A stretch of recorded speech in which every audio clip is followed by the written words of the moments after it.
Piang kaagad nag-react sa nangyari kay JM sa Bulacan, mga fans dismayado.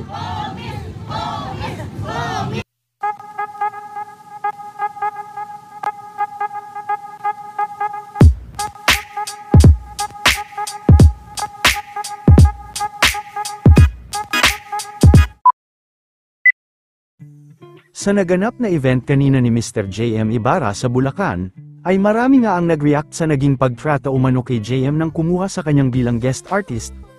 Ayon sa mga fans ay nakakaawa umano si JM dahil ibinilad ito sa araw. Wala man lang umanong bubong ang sinakyan nito at init na init ito kanina. Wala din mga marshal na pumipigil sa mga tao kaya nag-volunteer na lang ang ibang mga fans nito. Ay grabe init JM naman, grabe naman itong ba't ganito upload nyo? Hindi ako papaya! Init na init ka! JM, shoutout mo kay Grabe! Ginawawa ka! May istro yun o, Mr. Go. Sandal ka namin! Kasama namin na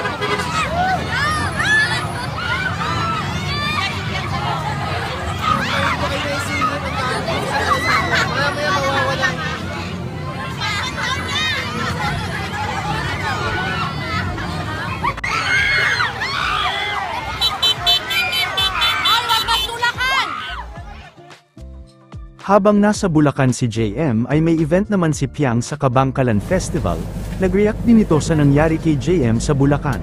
Saan? Easy issue. Ano meron? Ako na hindi updated. Bangs, yes, nagpabangs na. Again.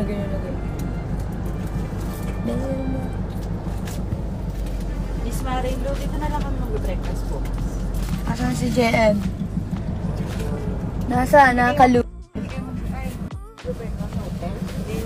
Si Pia, ay, Ew, nasa nakalub siya.